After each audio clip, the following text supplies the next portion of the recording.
अजमईन अम्मा बाद क़ाल अल्लाह तआला वअम्मा बिनिअमति रब्बिका फहद्दिस सदक़ल्लाहुल अज़ीम व बल्लग़ना रसूलुहु मौलाना नबील करीम इन्नल्लाह व मलाइकतहु युसल्लूना अलन नबी या अय्युहल्लज़ीना आमनू सल्लू अलैहि व सल्लिमू तस्लीमा अल्लाहुम्मा सल्लि अला सय्यिदिना मौलाना मुहम्मद व अला आलि सय्यिदिना मौलाना मुहम्मद व बारिक वसल्लम।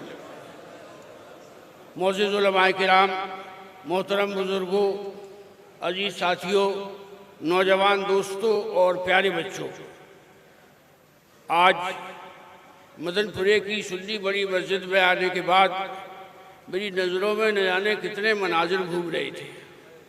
इस मस्जिद की इमाम व ख़तीब थे हज़रत मौलाना महबूब अली ख़ान साहब क़ादरी बरकाती, और उसके बाद उनके साहबजादे मंसूर भैया यानी मौलाना मंसूर अली।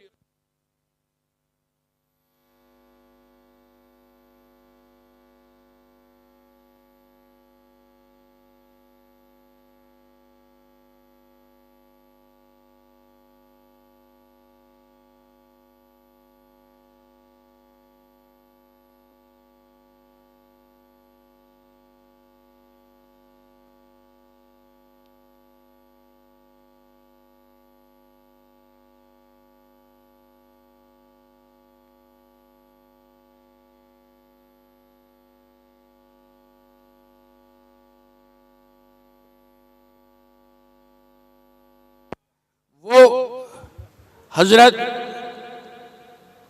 मौलाना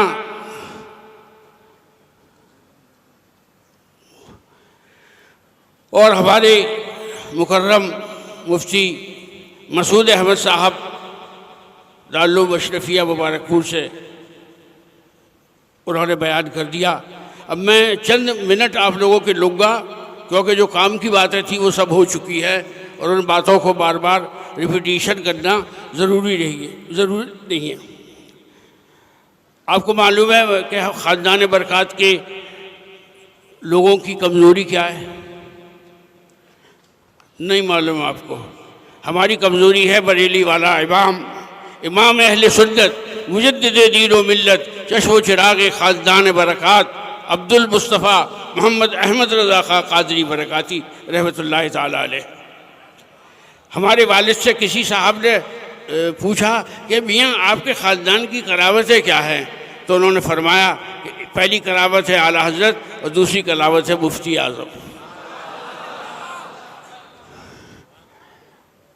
इस बात को मैं कई साल से कहता हूँ, मुख्तलिफ़ जगह पे कहता हूँ कि मुंबई के एक बहुत बड़े आलिम जो अपने आप को आलिम समझते हैं, उन्होंने कहा कि मसलक आला हज़रत नहीं पूछा जाएगा कब्र में मसलक आला हज़रत नहीं पूछा जाएगा। तो बड़ा बहुत ताज्जुब हुआ कि इतना बड़ा आलिम उसको ये नहीं पता कि कब्र में मसलक आला हज़रत नहीं पूछा जाएगा। ये तो हमें आप सबको पता है कि कब्र में 3 सवाल होंगे, मन रब्बुक मा दीनुक मा तक़ूलु फ़ी हाज़ा रजुल। ये तीसरा सवाल ही तो मसलक आला हज़रत है। हम तो कहेंगे कि अरे ये तो मेरे आका वाला सल्लल्लाहु अलैहि वसल्लम है, और अशरफ अली या रशीद अहमद इस्माइल दहलवी को बताएगी हाय हमें नहीं मालूम ये कौन है, हाय हमें नहीं मालूम ये कौन है, वही फैसला हो जाएगा। तो मैं मुफ्ती ज़ुबैर अहमद साहब को दिली मुबारकबाद देता हूँ कि उन्होंने नौजवानों को यहाँ पर जमा किया और उनको अल्लाह और रसूल की बातें बताई।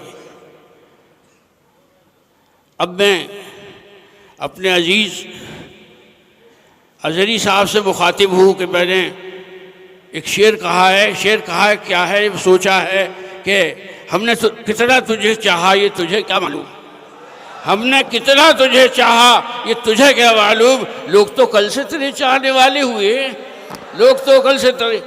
वाले हुए, वल्लाहि अज़ीम मैं मस्जिद में बैठा हूँ जिस वक्त इन्होंने मुझे फ़ोन किया। मैंने पक्का इरादा कर लिया कि अगर ये जाएंगे तो इनके साथ साथ मैं भी चलूँगा, क्योंकि अल्हम्दुलिल्लाह दीन पर इतना यकीन है कि कुछ नहीं होता और हम लोग बखैरियत उसमें वापस आ जाती है। अब बात आती है इमाम अहले सुन्नत फाज़िल बरेलवी रहमतुल्लाहि ताला अलैह की। हज को हाज़िर हुए, रोज़े अक़दस पे हाज़िर हैं,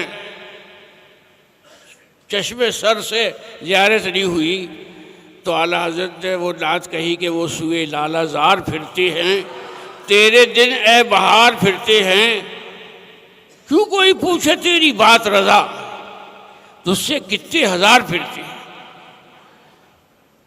सनद के पार इन्होंने शहदा बना लिया। अरे तुम्हारे बाप का माल है जो तुम आला हजरत के कलाम में अपनी तरफ से जोड़ो जाड़ो, तुम्हें मालूम नहीं कि रोहलखंड का ज़बान का लहजा क्या है। हम लोगों से वो अलग ज़बान बोलती है। जैसे हम कहते जी कितने आदमी आए आपके यहाँ, कितना खाना पकवाया, तो वो कितने को कितने कहती है रोहलखंडी। और फिर दूसरे दिन जब ज़ियारत हुई तो फिर फरमाया कि हाजियो आओ शहंशाह का रोज़ा देखो, काबा तो देख चुके, काबे का काबा देखो। और फिर आला हज़रत का कलाम आप उठा के देखे, जो मेरे भाई ने कहा कि मीनार कसरे रज़ा तो बुलंद काफ़ी है, तुम उसके पहले ही जीरे पे चल के दिखला दो। और फतावे रज़विया तो एक करामत है, ज़रा हदायत बख्शिश ही पढ़ के दिखला दो। जैसे मीलाद की किताब आप समझते हैं, वो समझते हैं कि ये तो बड़ी आसान होगी। अरे अगर उसमें फैज़ नहीं होगा आला हज़रत का तो तुम उसको सही पढ़ नहीं पाओगे। तो भाई तालीम के बारे में आप लोगों ने सुना, और मैंने ऐसी ऐसी खानकाह के लोगों से बात की। मैंने कहा हज़रत आप एक नहीं 10 अलबरकात बना सकती, लेकिन जज्बा ही नहीं है, तो मैं क्या करूँ। मुझसे जो हो रहा है, मैं उमालन अल्ल बलाग मैंने पहुँचा दिया, मानो न मानो इसका तुम्हें इख्तियार है। हम नेकुबद हुजूर को समझाए देती। तो दीन की तालीम भी बहुत ज़रूरी है। जैसा कि अभी हज़रत ने फरमाया, हमारे यहाँ कुरान शरीफ और इस्लामियात का भी 1 घंटा होता है। कुरान शरीफ तो फजर के बाद होता है, और जो अपने घर से उल्टा सीधा पढ़ के आए होती है उनको सही करना बड़ा मुश्किल काम होता है।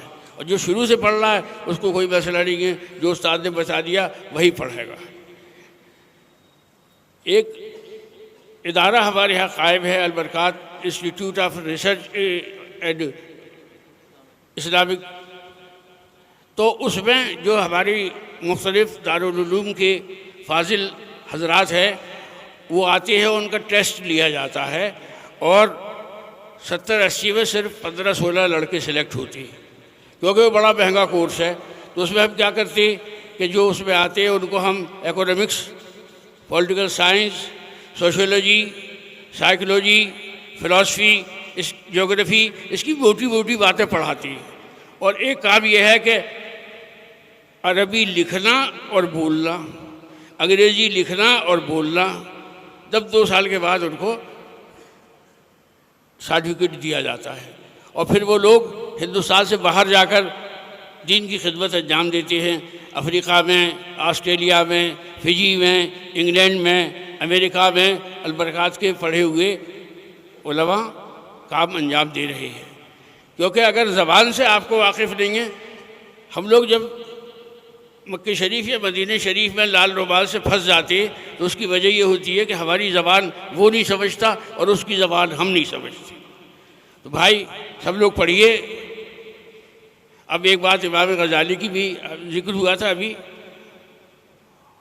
इमाम गज़ाली, इमाम मोहम्मद बिन गज़ाली और उनके छोटे भाई इमाम अहमद बिन गज़ाली। तो एक दिन हज़रत अहमद बिन गज़ाली छोटे भाई थे, तो वो नमाज़ नहीं पढ़ते थे अपने भाई के पीछे। तो एक दिन उनकी अम्मी ने कहा कि सारा शहर तो तेरे भाई के पीछे नमाज़ पढ़ता है और तू नहीं पढ़ता। तो कहने लगे कि अम्मा भाई साहब होते कहाँ है मस्जिद में। भाई साहब नियत बांधती पहुँच जाते सब्ज़ी मंडी, वहाँ सब्ज़ी ख़रीदते, फिर नाच की मंडी, वहाँ नाच ख़रीदते, फिर गोश्त की दुकान पे जाते, वहाँ गोश्त ख़रीदते। तो उनकी अम्मी ने 2-3 डंडे लगाए अपने छोटे बेटे के, कह लगे वो आगे आगे जाता है और तू पीछे पीछे जाता है।